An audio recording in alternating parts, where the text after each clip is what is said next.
Warning, some viewers may find this content disturbing. Viewer discretion is advised.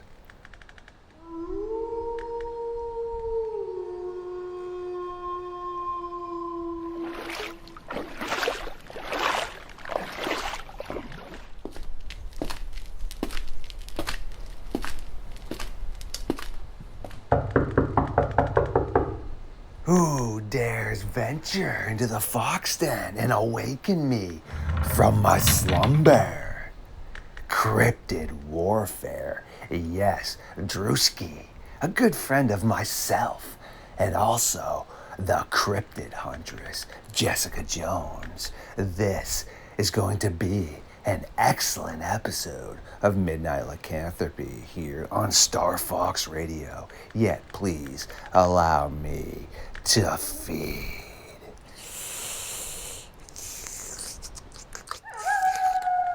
Absolutely delicious. And now that I am fully charged, revamped, and the shackles have been released, it is time for Drewski and myself to take a walk into the darkness.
Hey, what's going on, guys? This is Drewski with Cryptid Warfare and Conspiracies podcast. And guys, we have a awesome guest. It's definitely been an interview in the making. I've been following this dude for a minute. Before I get into that, I'm going to give a couple shout outs. If you guys want to listen to some good intel, some good info when it comes to cryptids, Dogman, you guys should check out Where the Weird Ones Are with Kevin. And then Tommy from Let's Get Freaky, and then Jessica Jones from the Cryptid Huntress. And yeah, guys, there's all kinds. There's a plethora of good intel podcasts you guys can listen to. So I would appreciate you guys if you guys go check them out and support them. All right, guys, let's get into it. All right, we're going to talk about my homie and your homie, Kenny. Here we go. All right, guys, aka StarFox Radio. Go check him out. All right, guys, here's his bio. Here we go. All right. Okay. He is a former actor and model who is currently involved in videography. He actively researches the Dogman phenomenon and missing persons issues across the globe as a journalist and author. So if you guys want to know some intel, you guys want to hear some gnarly stories and just encounters, guys, go subscribe to his channel. And not only that, he's got a plethora of good people on there like Jessica Jones, Kevin, a bunch of other people. So if you guys can, just stay tuned for the Dogman and Werewolf facts. And not only that, he does all his own research, and he also takes time to bring you guys quality content. And he would appreciate you guys' support. So if you guys can, go check him out at StarFox Radio on YouTube. Bro, I'm glad we're on. I'm glad we got you on. It's about damn time. Everybody, Kenny from StarFox Radio. I appreciate you, man. What an introduction right there. That was some straight up legendary stuff, my friend. And yeah, it's super good to finally sit down and link up because I know you were always working the grave shifts, and I have recently been working the grave shift with the editing aspects. So it's definitely good to get sitting down for sure. How you doing, man? I'm doing good, brother. It's been a good weekend, and yeah, it's been good, man. God's good, so can't complain on that, man. But yeah, other than that, bro, let's get into this, man. Let's just get to the beginning, to where you started, to where you're at now, dude. How did all this happen? Like, yeah, how did you get in the dog, man? How did you get in the missing persons? Let's start from the beginning, man. How did you get into all this, man? Where did it start? long story short is back when I was 11 and previous to I have not heard that forever, dude. That's what my dad always says. How old are you, man? Like 11? that. So I used to go up to my dad's house, and because unfortunately, whatever, him and my mom were separated, but either way, I'd go up in there on the weekends, and he had this old school VHS where it was some sort of rendition as to what potentially, if humans were never around, what dinosaurs would evolve to. And it was some weird looking hominoid like dinosaur that scared the living Christmas trees out of me as a child. And also, there was what looked to be a fin of a plesiosaur.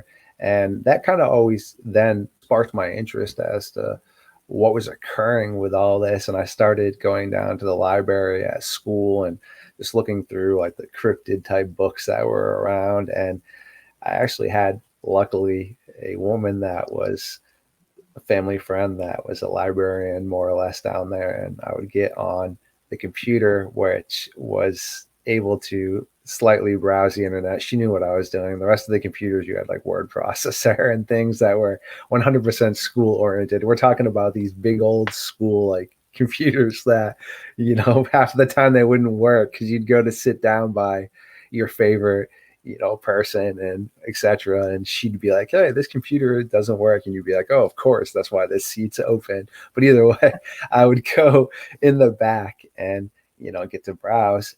And I started just being able to dive into stuff. And I remember when Monster Quest came out, being super time nerd, my little brother, who is a huge supporter of mine, doesn't fully remember a ton of it. But now that I'm doing the Dogman stuff, I've got him to come onto the podcast before, but also enlightened him as to what had occurred. But when I started hearing about that, I saw Jody Cook, and then I started learning about the North American Dogman Project. Yep. Because, I mean, growing up, like I said, Sasquatch and such was super cool, but I feel like it got to a point where I was definitely in high school, but I felt like it got into really good hands, meaning science was taking good care of it and it was getting the publicity it deserved. And they pretty much were able to prove, yes, this thing was existing. So I felt there was really nothing more that needed to be, in my eyes, really brought that anyone such as myself could bring to the topic. So I really started being intrigued by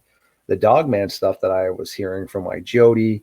And fast forward now, Jody's like one of my best friends. It's legendary. I get to talk to the dude all the time. So this is super cool because as a child, I like looked up to this dude like, wow, he's a monster hunter.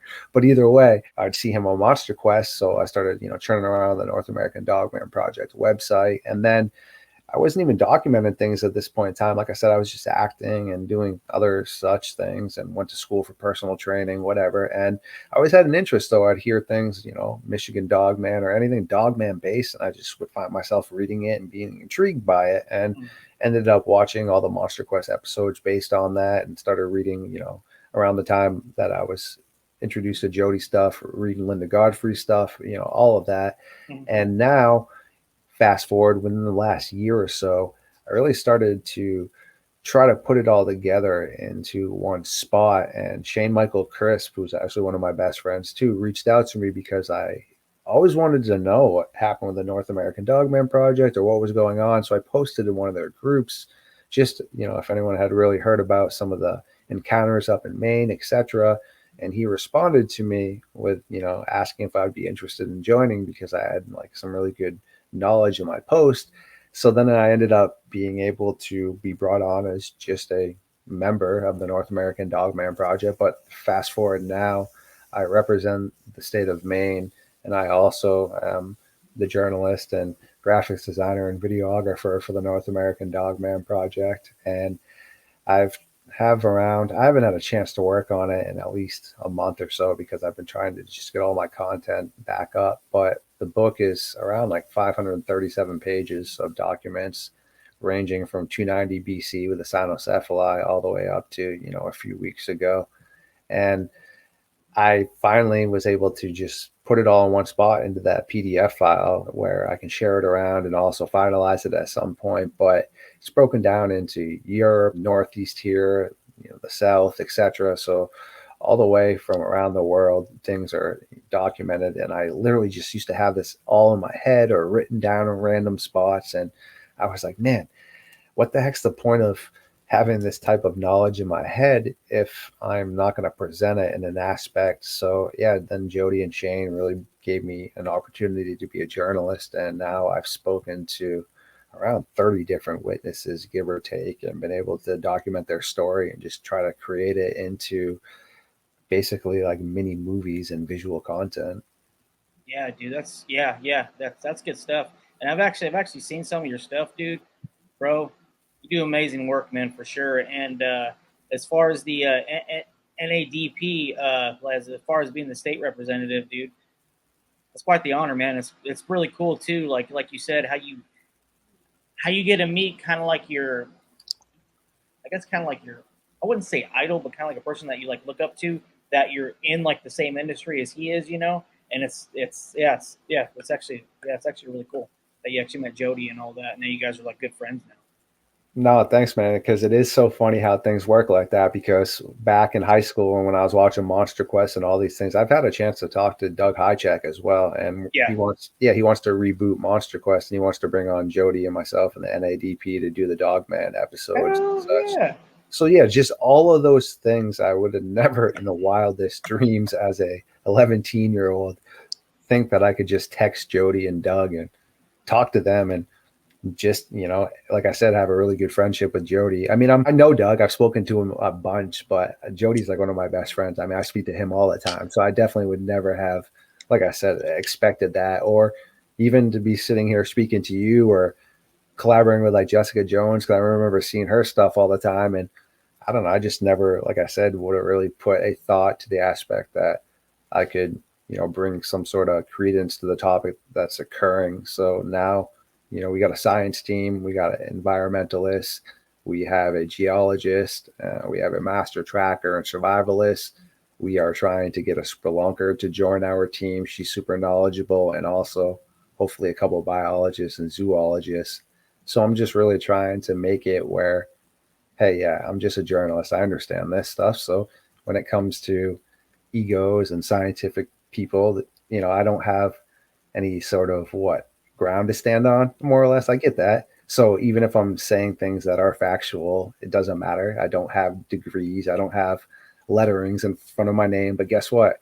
I have people on my team that do. So I can definitely defer to them and let them speak with their education. It's really hard to refute what's occurring. Oh, I agree 100% on that. Well, not only that too, to me it sounds like, like me as I guess as like an ex law enforcement operator on my team, that's one thing I try to do, and I can already tell you're eons ahead of that. You're trying to cover every aspect you can as possible. You know what I mean? Like you said, with the whole zoologist, cryptozoologist, geologist, all that stuff, scientists and all that. You guys are actually well on your way to. You guys sound very, very, very legit. And as far as operational wise, you guys seem like you guys cross your T's and dot your I's for sure, man. And not only that too, like you said, to me, you're almost kind of like the bread and butter of everything, because you're writing down everything, you're gathering information, and also to me too, it's don't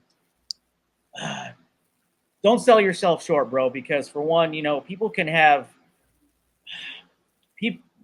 People can be book smart all they want. They can research all they want. They can have degrees all they want. But if they don't have the experience, because I know you go out. I know Jessica goes out, and a lot of people go out. You know what I mean? There's a difference between a chair researcher to a person who does both, researches and boots on the ground and goes out and talks to people and journals and all this stuff, and to a person who just straight out is just out there boots on the ground, but not studying anything and not researching anything. So, like I said, you're doing a hell of a job on when it comes to gathering both informations, you know what I'm saying, and putting it together. Again, such kind words. I appreciate you, man. And it's because of feedback like that and individuals such as yourself and like Jessica that just support what I do and help out. It's great because, to be quite honest with you, I mean, I got my two little brothers that are supportive. They both don't do anything even close to this. One makes computer chips for predicting like climate change in areas where construction companies and buildings just figure out if they want to make their property here. And the dude makes a ton of money, but has nothing to do with any of the creative aspects like I'm doing. And the other one is a sewer septic specialist.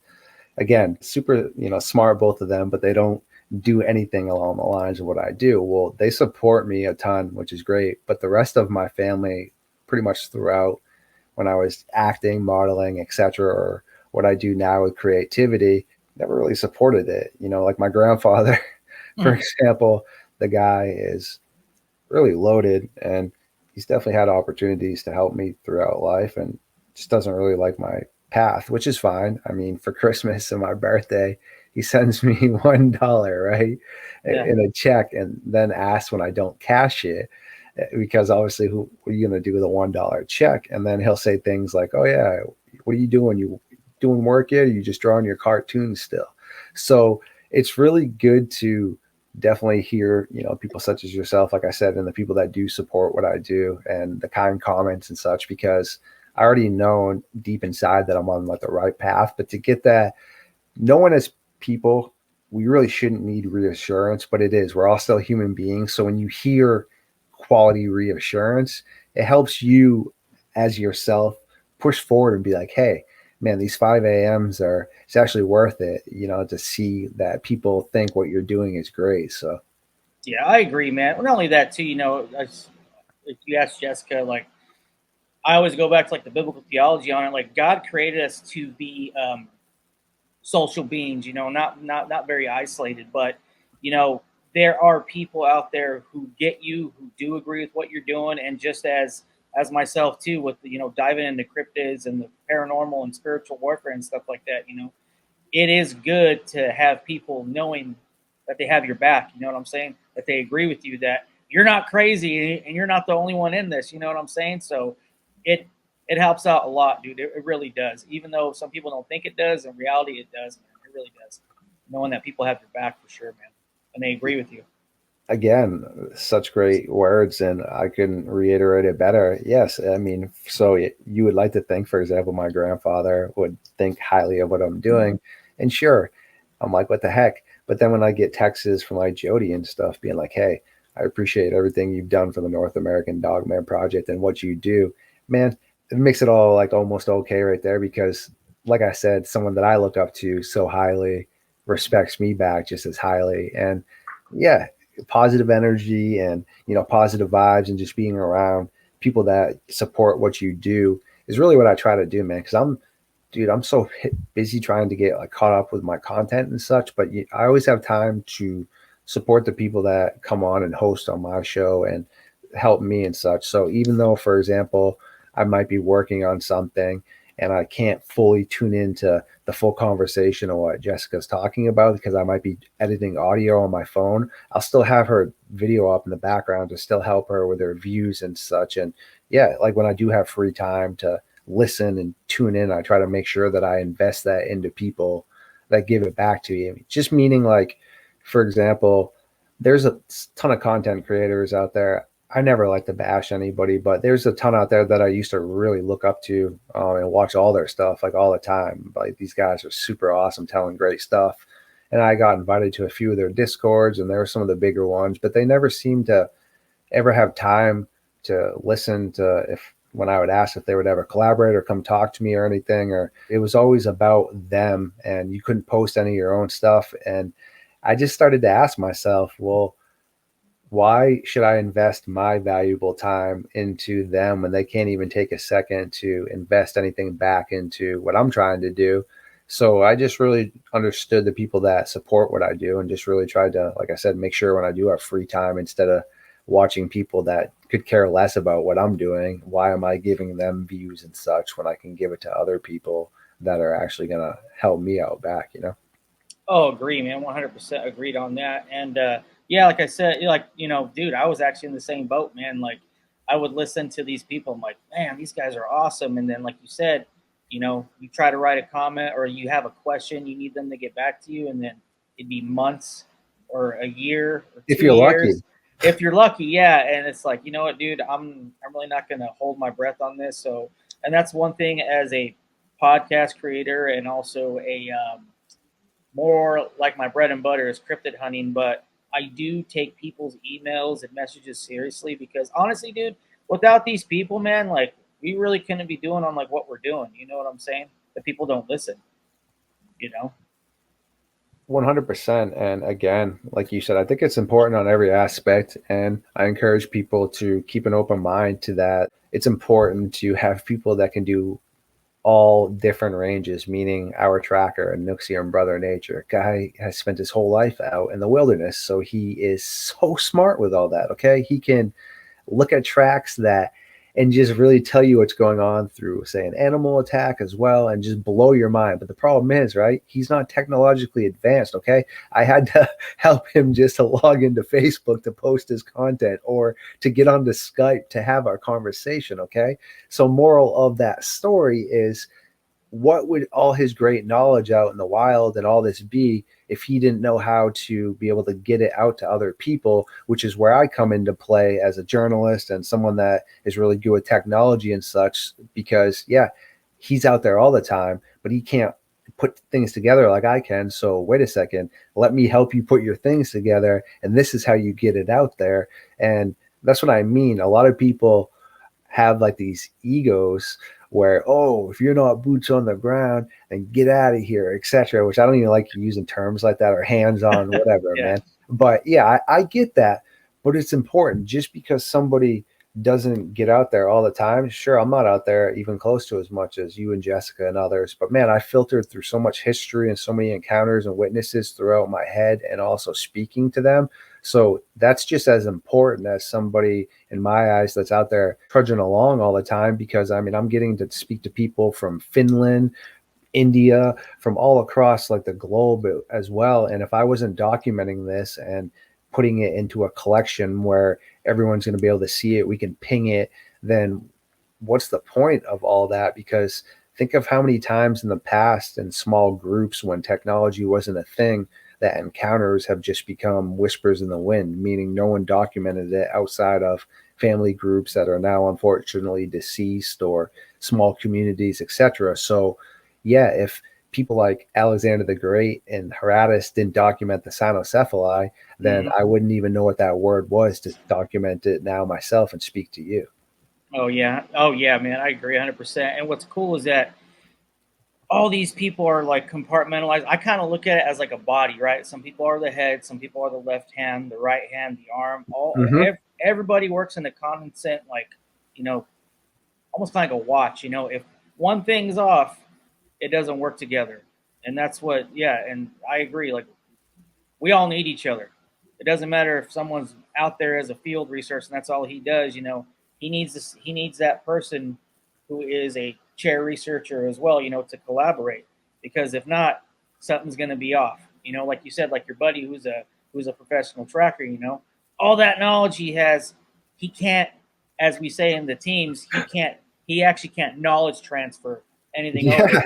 You know, that's where you come in. So yeah, it's a beautiful thing, man.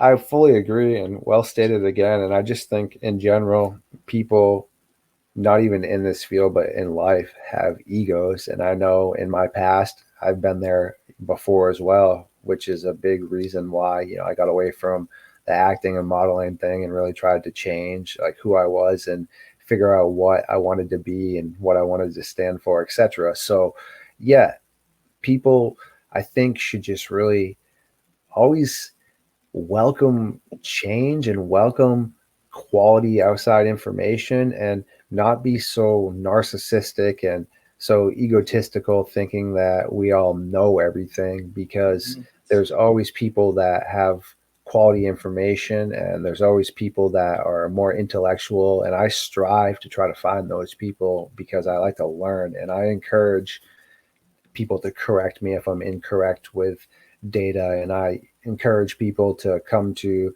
my main page and the NAD page and debunk things, and that's cool. Like, I want that stuff. Like, I don't get offended by any of those things, because being corrected on things, or being, like I said, help with debunking things, that then makes your arsenal of knowledge much more quality based, and you can build off of that. And also, I always encourage people to try to surround yourself with individuals that are more intellectual than you, and that can, make you want to be smarter yourself or learn more yourself. And Also, again, I encourage people to ask healthy skeptical questions and be a healthy subjective and objective researcher. Don't think that's a bad thing. Sure, there's ways to be trolly when you're skeptical. I'm not saying that, but there's really ways to be quality researchers and a quality individual and ask legit quality skeptical questions. I mean, that's how I approach everything when I speak to people. I don't just believe somebody based off of their name or what they do for work, or just because, an email has come in. I need to verify these things. I need to speak to them myself. I need to have others like Jody, Shane, other members speak to them, kind of get a consensus as to, hey, what's occurring. And then, we'll figure out whether or not we want to document it or just kind of pump the brakes a little bit until we figure out more.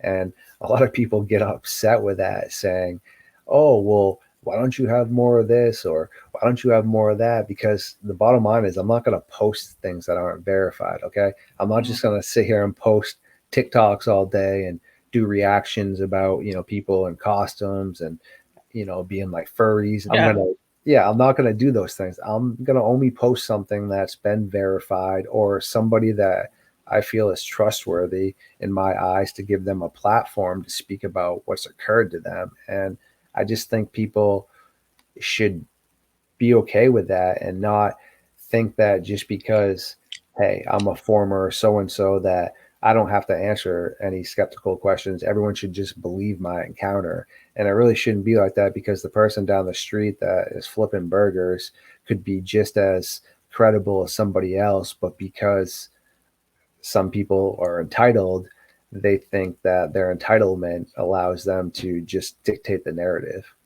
Yeah, I agree, man. And like you said, that is the key thing to this industry, dude, is just being humble, man. That's it. Just being humble and know your place. Don't have an ego. And everybody's got all kinds of stories, and everybody's got all like walks of life. And the key thing is just verify a lot of everything. Don't take it as is. And that's the thing with us too. Like, if you guys hear a story, if I'm putting out, anything at all, correct me if I'm wrong, and I will go research that. You give me the tools, I'll check it out, and then if I'm wrong, I will literally say, "Hey, man, my bad, guys. I took out some false information, so don't take that. That was my fault. So back on the drawing board again." But yeah, like you said, like as well as I know, being in this cryptid world, as far as people know, dude, there is like so much freaking drama, man. It's like, guys, we are all on the same freaking team, dude. Like who, like let's just come together. It's to me, it's we would be a lot stronger if we want to be fighting each other.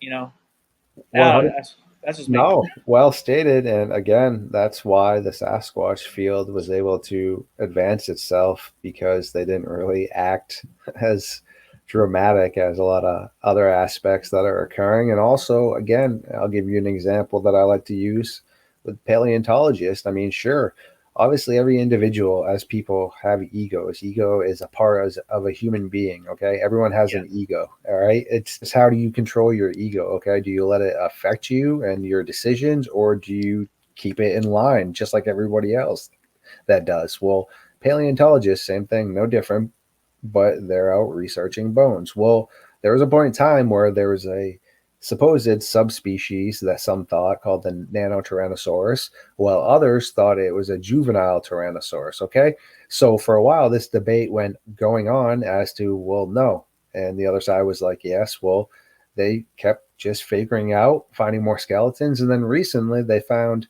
a pretty complete Nanotyrannosaurus, and they were able to find out that it was an adult. Okay, meaning that yes, it was its own species. It was a subspecies of the Tyrannosaurus, but it was not a juvenile T-Rex. And you know how they came to that conclusion is, wow, wait a second, they actually gained quality evidence and sat down and figured it out. I'm not saying behind closed doors people didn't get all like huffy puffy and calling each other out. Sure, they probably did, but if you're going to ever have a problem with individuals, just talk, like you said, like adults behind closed doors about something. But also, it's okay to have different opinions, where people should be able to be cordial about something. Meaning, if I think something is more physical based and someone thinks something is more paranormal based, there's no need for people to get offended and upset. People, if ever wanting to find information and finding quality reasons, you have to sit down and just be able to figure out, okay, well, there's more evidence supporting that it was on the paranormal side, etc., and work together, like you said. But I think the biggest problem is, I hate to say this, man, in like the cryptid field though, is sadly, and I can't verify these statistics, so these are going to kind of be randomish, but I feel like honestly, 70% of the cryptid field individuals, not researchers necessarily, but like people that say they see things, are honestly mentally ill, unfortunately, just because I've met some really strange, kind of greasy people just with some of their back history I learned and such. And I also, unfortunately, think some are just, again, not really trying to hoax with mental illness, but if someone has like a mental break or something, they are seeing things that they believe are real, but they aren't necessarily in existence. So I understand that aspect. That is definitely coming into play. And then you have a portion that are hoaxers. Okay. We all know that. But then that leaves us with around, I'll give it 15, 20% that is quality. Okay. There's some really good kind of stuff out there. And that's just what I tried to understand, because with all the drama and such, man, is, I really hate to say this, dude, is these are how people act when you were not cool in high school or something, and now you have a platform online or such, and you feel like an entitlement, and you now want to be captain of the cool kids. All right. So Yeah. yeah, that's not really how I try to approach anything like that. And, hey, people can, act and do what it is and how they want to, but I just stay cordial, man, and just try to research. And like I said, just be respectful to people and learn, and just want to, collaborate with people that, and luckily I found a good crew of people that, understand what it is I'm trying to do and have the same like thought process. So it's good. You just got to kind of find, like my therapist used to say, you got to find your own tribe in life. Yeah, I heard that a lot from my therapist. FYI, I still go to one like once a Yeah, month. me too, man. Yeah, 100. Yeah. Yeah, and that's true, man. You got to find your own tribe, and like you said, man, that's one thing I do agree with. There's a lot of people out there, like a good chunk of it's, a lot of it's like BS, but Hmm. there's also a lot of that too, where people believe their lies as well, like in their head, like their psychosis. They believe on what they're seeing, and it could be mental illness, and also could be someone just trying just to get rich off of it, Yes. and only that, it makes us researchers that are legit trying to scientifically do this, and with the best facts we can with what we got, look bad, man. And I'm gonna say it right now. Everybody knows this. Probably like 85 to 90% of my investigations I go on, or hunts, are busts. We don't see anything. We maybe hear some stuff, but I can't physically verify that on camera, on flare. When it comes to prints or anything like that, or hair samples or whatnot. So, with me, I consider those busts, but some of them could be paranormal or whatever. But it's that's one thing I try to call people out a lot, is if certain people are going out to investigate and they're getting hits every single freaking time. There's always something happening. I'm like, hold on, buddy. I've been in that area too, and if you're getting hits all the freaking time, dude, I don't know. Maybe you're having better luck than I am, but I highly doubt it. I don't know. That's just me, though. No, well stated, 100%. And I couldn't agree more. And it's funny you say that, because it is truthful. No, it has nothing to do with luck. It has everything to do with paranoia, meaning that these individuals that are having these encounters all the time are, well, they're feeling like they are, but come on, man, there's noises that are made in the wilderness, there's branches that snap, etc. And I mean, Yeah. when you go out there with a mind frame of thinking that you're going to have an encounter all the time, man, there's been people that claim they had rocks thrown at them, but blatantly on camera you can see someone's throwing the rock at them. That's part of their camera team. You have Yeah. people that are, go around using like vocalizations that are from common animals like bears and such, and claiming that they're dogmen, and getting upset when you're able to show that they are, from the vocalizations of bears and animals in general make, crazy noises. I have a pet squirrel, and when she's happy or ticked off, she makes crazy noises. Foxes, owls, I mean, all these things. Okay. So like you said, that's why I would take somebody, at your face value as to be way more presentable than someone that's going out every 2 seconds and seeing something and showing prints that are obviously canine based as just a dog and claiming that they're dog prints. Then all of a sudden seeing feral people next, and then something coming out of a portal, and it's like, okay. So I mean, sure, like you said, yeah, maybe, but I'm gonna go with no, not maybe, because it's unfortunate. People are hoaxers, and that brings me into saying that that's why I tried to look at more historical aspects. I do understand though that in history people also didn't understand things, so because it was nighttime out and such, well, all demons and monsters had to be outside. So yes, I understand we didn't fully also grasp things, but I do understand when people reported seeing canine like werewolf creatures. It's also during the werewolf trials, the witch trials. So when you would report these things and say that you watched it take away a boy or girl from the village and etc., well, you have then put yourself in jeopardy. And Ryan Tremblay and I spoke about it one time. There was an archer that had some peasants with him that was sent out to look for a missing boy. I believe the boy was 15 years old. Comes across the boy who was deceased but twitching still, because obviously it had freshly occurred. And these two huge, enormous black wolf-like creatures came barreling out of the brush, knocked the archer out of the way, scattered the peasants, and ran off. Okay, so now this archer, this is an old school story like in France too. So this guy has to now go back to the village, okay, and tell everybody, hey, we don't have the 15-year-old boy. He's deceased, but we didn't find him alive. And now these two enormous wolves burst out of the brush and ran by us, and we're not going back out there. Okay, so this guy most likely, well, there is no most likely. He's not getting paid gold for this. You didn't come back with the boy alive, and now you are saying you saw these basically werewolves during a time frame when that is frowned upon to speak about that. And now potentially they're going to be like, oh, wait, yeah, of course the boy didn't come back because you're the werewolf, or you're now like the village idiot. So what did that gentleman have any reason to state anything else than for what he saw? But now, like you said, fast forward to this modern day, people have reasons to clout and all kinds of things. So that's just why I try to use a lot more of the historical aspects before clouting was a thing, and look into it. Because I mean, don't get me wrong, sure, Alexander the Great could have been trolling, but what is a man that was hell-bent on being basically a god?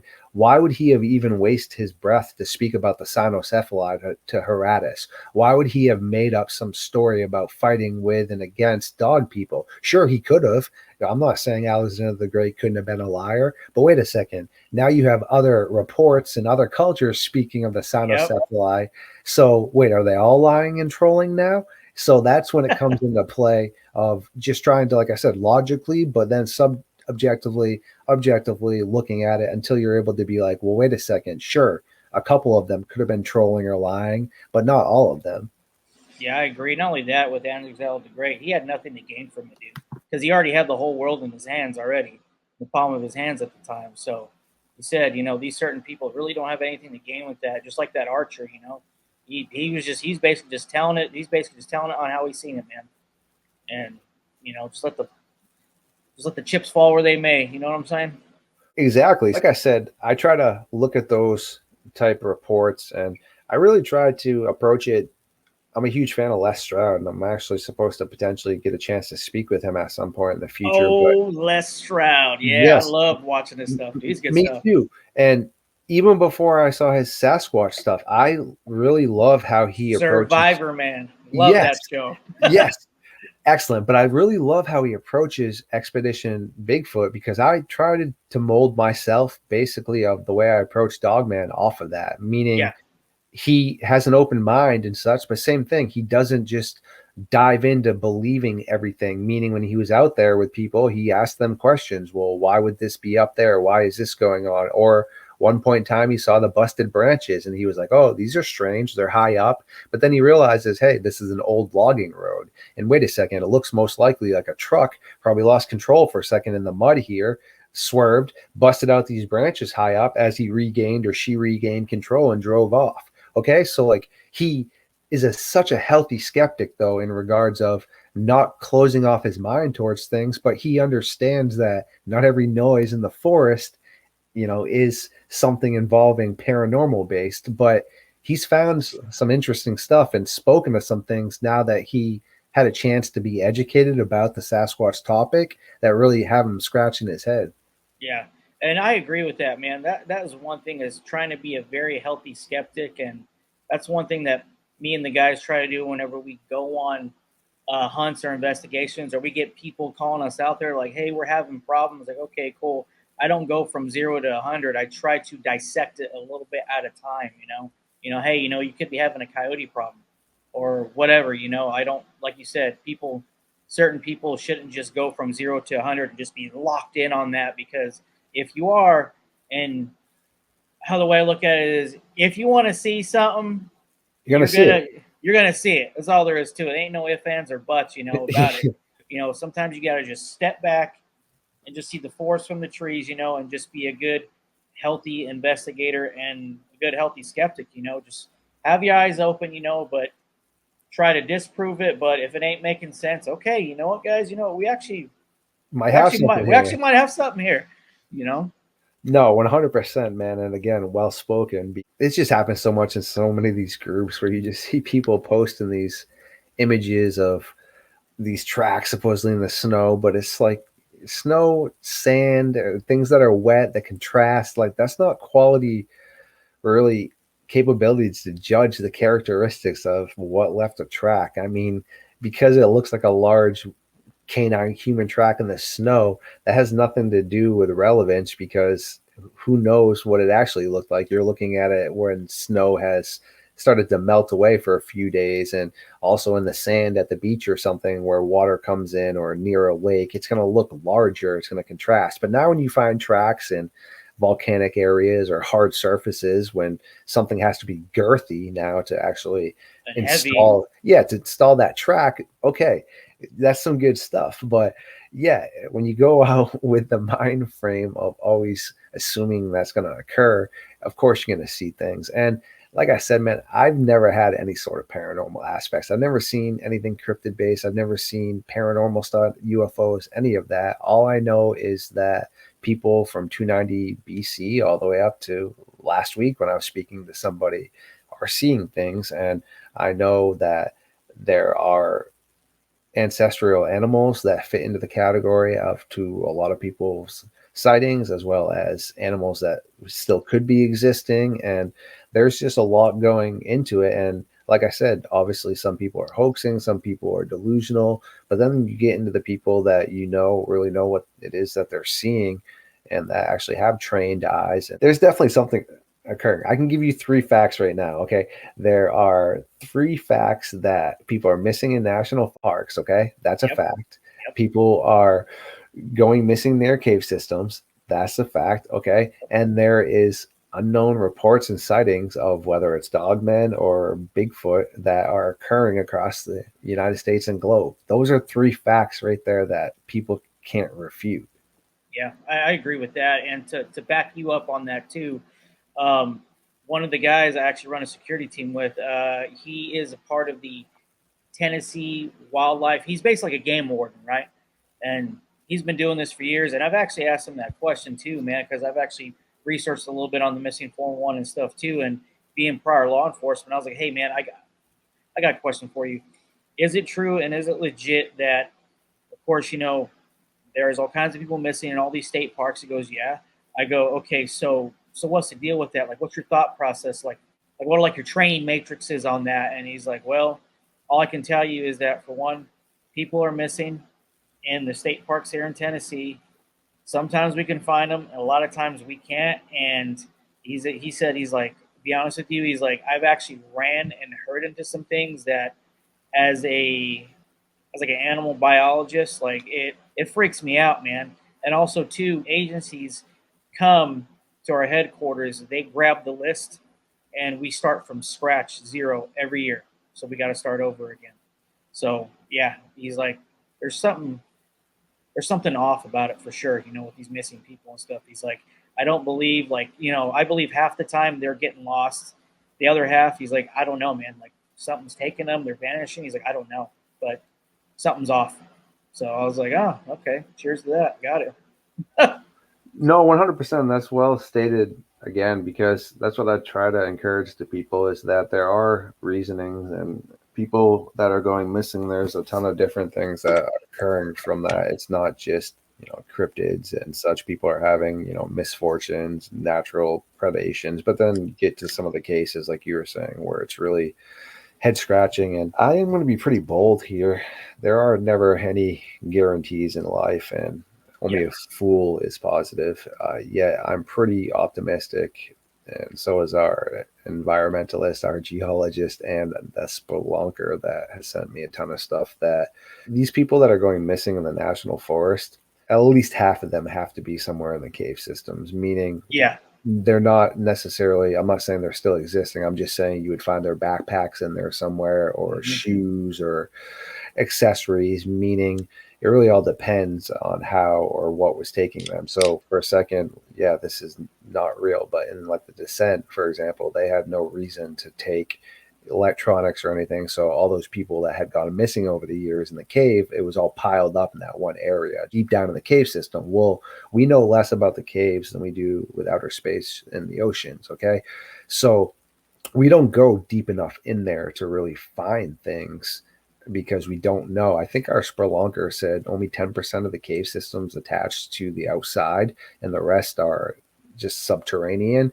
And for example, like the cave bear, okay, spent 90% of its time in the cave systems roaming around. It would come out and feed and such, but then it just goes back into the cave and roams around. Okay, so for something that went supposedly extinct 11,000 years ago, what temperature changed so much in the cave systems, first off, and also in the area where the short-faced cave bear existed? It hasn't changed that much, and it still has the same food sources, etc. So what would have really caused the short-faced cave bear that spends 90% of its time in the cave system to go extinct? Again, cave hyenas. Also recently in Saudi Arabia, the Smithsonian found that cave by mistake that had thousands of human and animal bones that had been pulled back and showed signs of predation from hyenas on that. Oh, wow. Okay. Yeah, That's good okay. stuff. So what are hyenas doing in Saudi Arabia? Yeah, there are different groups of hyenas, okay? But the only ones that do that type of behavior, the rest are not pack oriented, okay? So like the striped hyena and the other ones, yeah, they're more scavenger based, okay? They'll fight off somebody from their prey and they'll eat deceased things. But the spotted hyena, people don't realize, they are been seen in packs with 130 plus, okay? They're actually the kings of Africa in regards of success when it comes to hunting. Okay, people don't realize how hardy and how badass a hyena is. Okay, I saw a video recently where, yeah, their wild dogs are not that big, but there was like 20 to 25 wild dogs that caught this one hyena. I don't know if it was a he or she, but they were in a situation where they needed to get back to their pack. But this, the way this animal was able to defend its flank, the way it could turn its head completely and defend itself, is insane. It fought off all 20 of those wild dogs until it was able to get to a spot where the dogs couldn't get to it anymore. Okay. And again, what would have caused these hyenas to go extinct? And spotted hyenas aren't supposed to be in Saudi Arabia. They're only supposed to be in Africa. So what brought these people back to the cave system and animals to feed on them like that? That's something that spotted hyenas do. They drag their victims back to their dens, which are like 7 feet, 8 feet deep into the ground, that they burrow in. Man, I did not know that. That is good intel, buddy. That's good stuff right there. Thanks, man. I appreciate it. That's good. So on to another thing. So as a state representative of Maine for the NADP, I'm sure you get emails and stuff like that galore. What was the biggest email or letter or anything like that, or encounter that's popped out to you like, holy crap, this is scary and this might be legit? Well, all right. So I field actually all the emails for the North American Dogman project. Any email that comes in, I go through that and make sure that I put it up into the chat that we have with all the state reps, regional reps, and people that are in the areas will then respond to the emails and to the people. Yeah. So I've seen some pretty interesting ones in there for sure. And I will tell you one of the ones in Maine in a second, but I would have to say to this point, because I did never got a chance to meet Glenn, unfortunately, because Glenn was cancer when Jody spoke to him. But I actually got to listen to the full interview with Glenn when he was a member of the Kentucky Fish and Wildlife, and he stalked the LBL with a fish.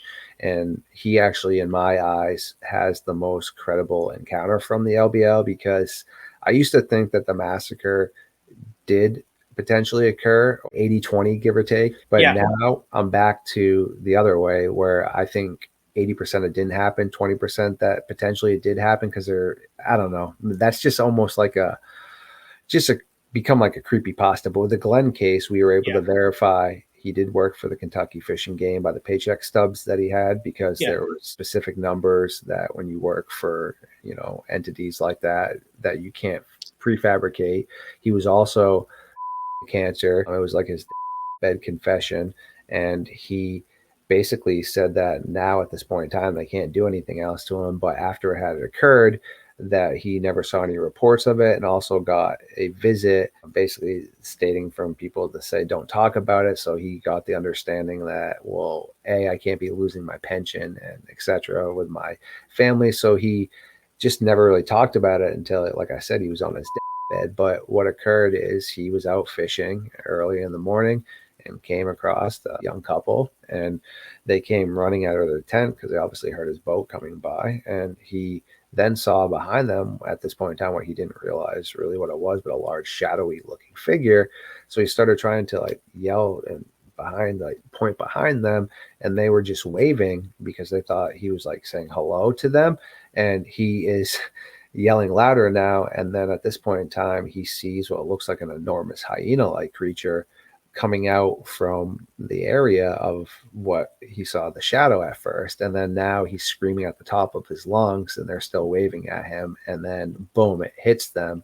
And he said at this point in time, he was close enough to the shore where he could legit see everything that was occurring. And he said it was absolutely just horrific how quickly this animal or beast disposed of both the female and the male.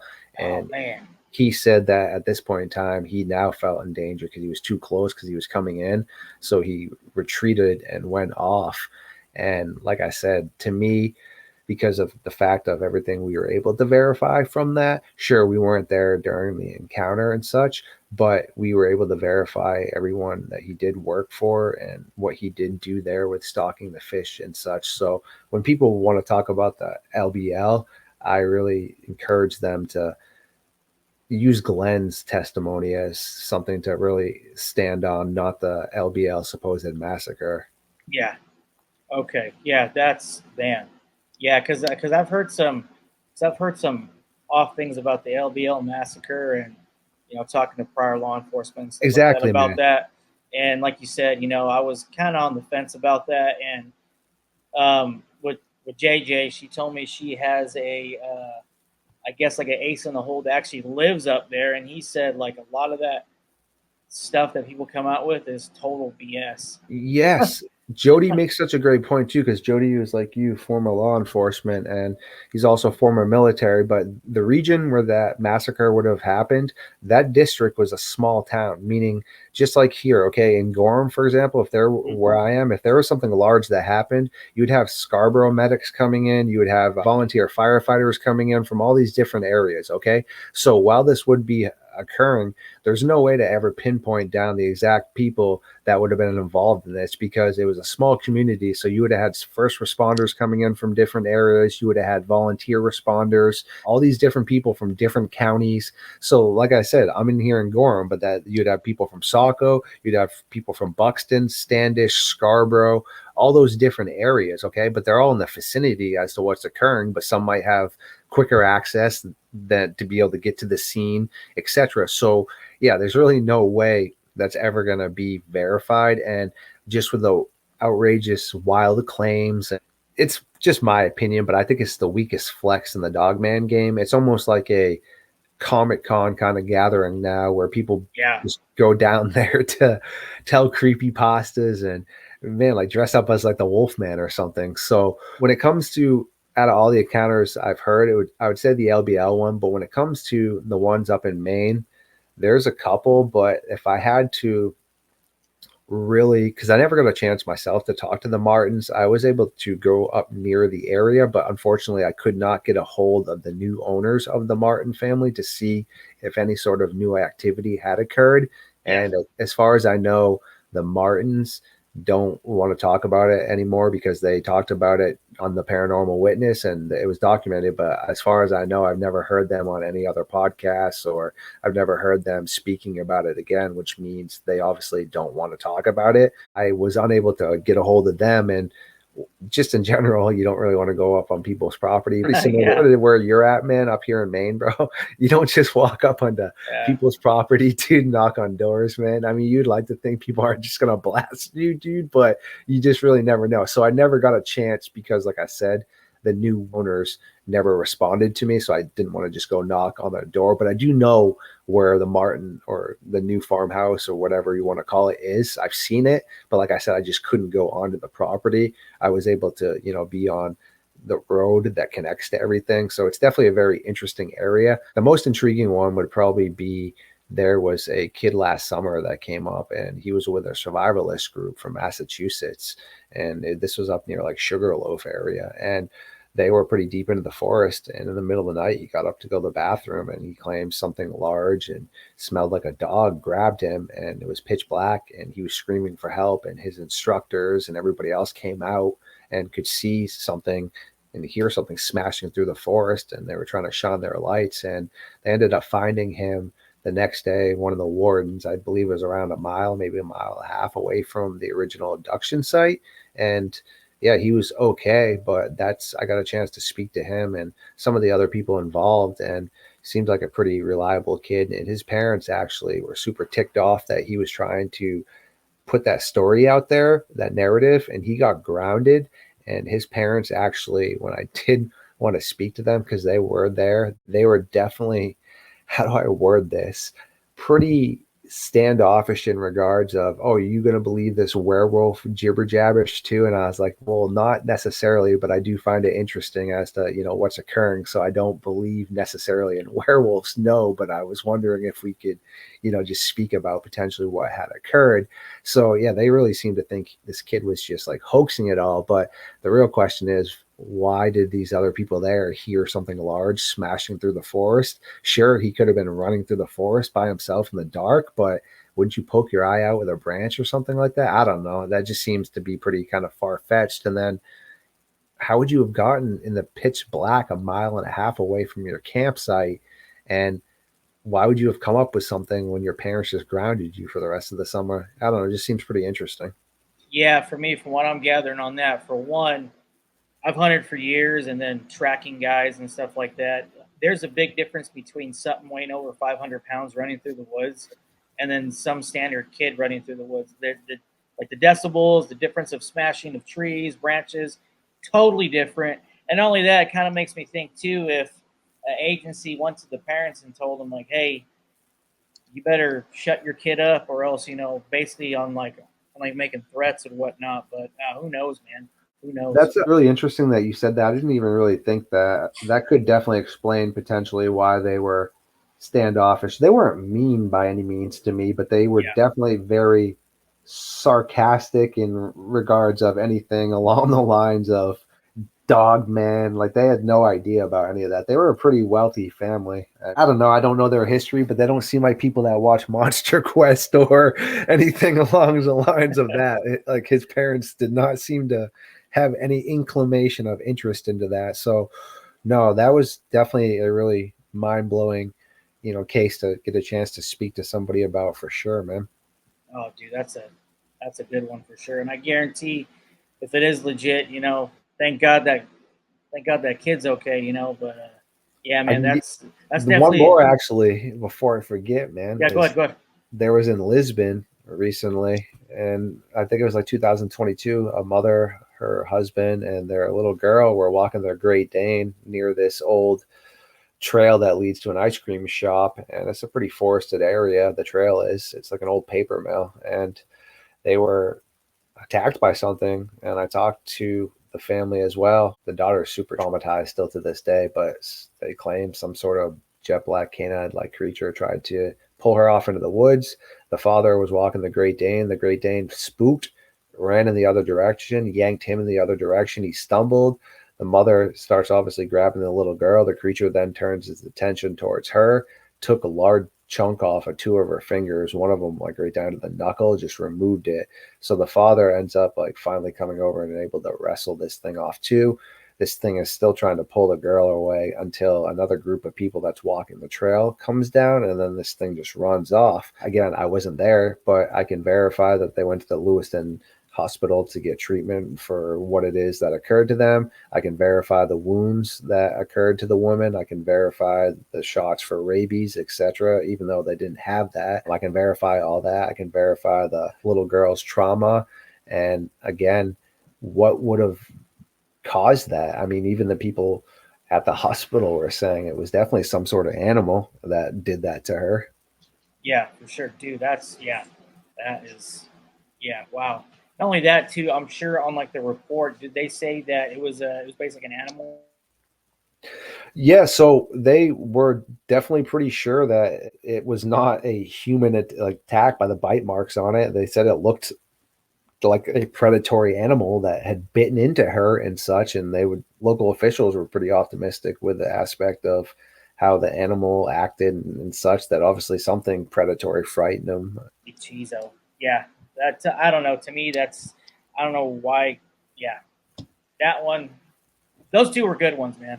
That's all I'm saying. Those are good ones, man. So okay, so other than that, so all this is going on. Now you're the state representative and all that. What are your plans for the future when it comes to you, your channel? Like, what's upcoming in the future, brother? Well, that's a great question. And I always try to, in the past, I used to look into the future too much, meaning it can be a gift and a curse because you can kind of amp yourself up and just basically put thoughts into your mind as to what you think you're going to be. But in actuality, I can't remember who said it, but life is not what we plan, it's what happens in between. Meaning, I really was never even in the mind frame to be given this opportunity. I always thought, being creative and an artist was super cool. And now that I'm given an opportunity to be a journalist and a content creator on YouTube, and it's really great. So I really want to get my channel monetized, because my goal is I would like to be the most credible Dogman person out there, because that's all I cover. And I just would like people to be able to come to my thread and know that we're gonna, have good guests on and good hosts and good information for people, and that we're gonna try to, talk science and not just read off emails, and make sure to give people good visuals and such. So that's my goal with, Star Fox Radio right there. And with the North American Dogman Project, we have a Germantown documentary that we're trying to push out in the fall, and also, like I was saying, Monster Quest and Doug Highcheck want to reboot that. So we are trying to collaborate and figure that all out. I think that's also going to be starting to film in the fall. And in the future, if I'm able to bring clarity to the topic of Dogman, then it would be, yeah, there's obviously a ton of other things that I do find interesting as a journalist. Just, for example, like the Java Fofi or the large spider in the Congo, or even stuff outside of cryptids. But when you're a journalist and you take on a task, sometimes journeys are shorter, sometimes they're longer. And I feel that as a journalist, it's my responsibility, especially with the fact that, like I stated, with how many encounters and how much information I have, that I should have never taken on this topic if I'm not going to see it through and make sure that I get it into the proper hands and get basically all the proper information I can out to people as easily as possible, and just make sure to help people as much in that regards. And yeah, that's pretty much my goal right there, man, is to just put everything out there and let people be able to hopefully get questions answered without ever really having to speak to people. I'm always available and try to make time to speak to people. But if I can put out information and content and details that can answer people's questions without them having to ask, I feel like that's a win too. Oh man, great answer, bro. Great answer for sure on that. Um, oh god, I had a follow up question. It's gonna bug me now. What was it? I was just so intrigued on what you're saying. Okay. Oh, here it is. Here it is. Here it is. Okay. Okay. For anybody, for my listeners out there, for anybody who is going to dive in the subject of dogman, cryptozoology, cryptos, anything like that, from a professional journalist's opinion, what could you tell the listeners on where to start and how to do it? Basically, in like a nutshell, if they wanted to Appreciate get into this, if they wanted to get into this, like what advice could you give them? Definitely appreciate the question right there. And honestly, my best advice is just even if people would like to call anyone an expert in life, if someone gives you that title, sure, that's a kudos, but never look at yourself as an expert, meaning there's always so much knowledge to be learned and to improve off of. And I think that anyone that really thinks that they're an expert at something is being narcissistic and naive and closing off their mind and assuming that they already know all the information to something. And that's just not how it works. Like I learn new things all the time. Every day I try to learn. I love to learn, whether it's outside the dogman topic, inside it. I just like to learn. My mind's like a sponge. So I just encourage that because there is so much quality information and people that are out there that always learn, never stop learning, and never come to the plateau where you think you know everything. I mean, just the other day, I've been working on editing with the iPhone programs and Apple for quite a long time. I just the other day, no lie, man, found out something that I could do in the program where instead of the way I was doing it, I could do it this way and just simplified it. And meaning that's just an example of how you learn all the time. So always approach it like that and just make sure that you're doing quality research. And if you are going to speak to people, it's okay, like I initially stated, to ask healthy skeptical questions and just don't always come to conclusions by yourself. I don't come to conclusions on anything that's on my page. I'm not the one that verified those. Okay, like sure, I give my opinion on that, but then I send it to Jody, to Shane, to other people in the North American Dogman Project, my environmentalists, my science team. Then we figure out what it is and how we want to verify it, and then I'll talk about it. So it's not like it's a one person team here. I don't just get an email and because it sounds cool, I don't just say, hey, this is verified. All right. I have, no problems with creepy pastas and things like that. I mean, I've listened to those before I fall asleep at night and such, but just make sure if you are going to, say that you are doing something as organic and real research, let people know that. If you're just reading creepy pastas and such, that's okay too. But as a journalist, you're supposed to be trying to, like I said, put everything in a proper area and make things easily accessible for people. So whether you're covering animals that are endangered or anything else along the lines of that, make sure that you are not just seeing it through one lens, meaning be subjective and objective. The best way I can just state it is, for example, it's like my little brother told me and other people that are super smart. If you want to learn history and things, you don't just read one perspective of the history side, okay? Because history is always written by the victors, meaning you want to read every side. You want to read the indigenous historical aspects. You want to read different spots, meaning if you were to read the history of the world from a European, German, French historical aspect, it's much different than how we document history. So I always just encourage people to read through everything. Okay, all the things I speak about, all that science is out there. Okay, and don't just take people at face value. I appreciate if people think I'm intellectual and I do great stuff. That's awesome, but I encourage everyone, fact check those things. Okay, don't just say, hey, StarFox Radio or Kenny said this. I mean, do your own research too. Like that's important. I mean, it's all right there. And it's cool to take people at face value, but sometimes we take things too much at face value, and then other times we take it not enough at face value. Well said, brother. That's good stuff, man. Um, Yeah, we're about to hit into closing, but before we close, don't go anywhere. I'm gonna chit chat with you a little bit after. But other than that, for the listeners, where can people find you? If they got any information, they got anything like that, if they want to get a hold of you, where can people find you at, man?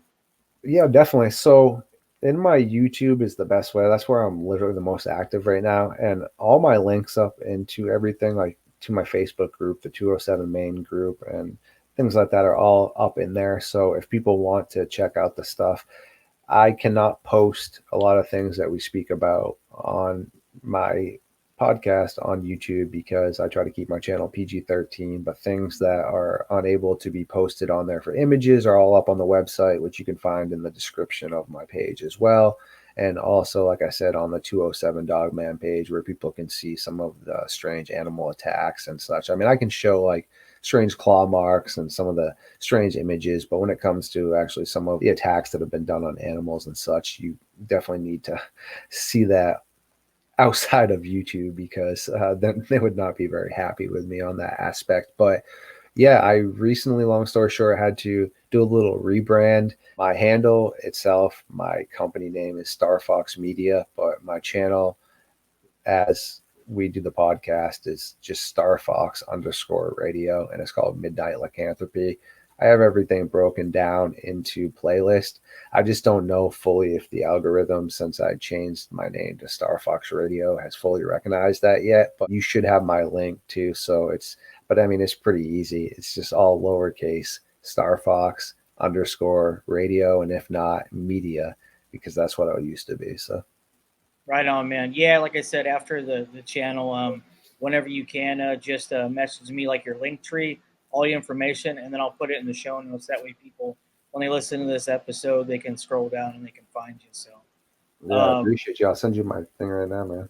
Oh yeah, for sure, man. Don't go anywhere yet. But other than that, man, yeah, Kenny, dude, appreciate you, man. You are a wealth of knowledge, and you're gonna be my new intel guy on Dogman. So if I got any questions, if I'm gonna be going on like a specific research hunt or anything like that, I'm gonna hit you up, man. And yeah, I'm gonna try to gather some intel off of you. So that's beautiful. I appreciate that, man. That's definitely a kudos right there. Thank you. Yeah, man. And not only that too, I'll have you and Jessica back on, and yeah, we'll definitely do a roundtable for sure, man. Yeah, no, that'd be great. Like I said, hopefully within 3 to 4 days, optimistically, I should have all my stuff back up. But definitely within the next few weeks, I'll be able to churn out more stuff, and I'll have definitely some free time for sure, man. Cool stuff, brother. All right, man. Don't go anywhere. But other than that, yeah, that's about it, man. Kenny, I appreciate you coming on here. And Star Fox, bro, that was my favorite game for N64. Just throwing it out there.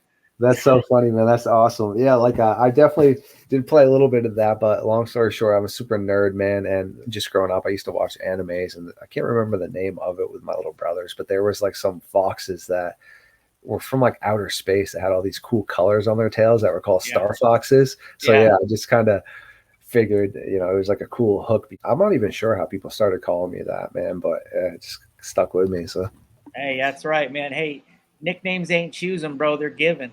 So. Yeah, right.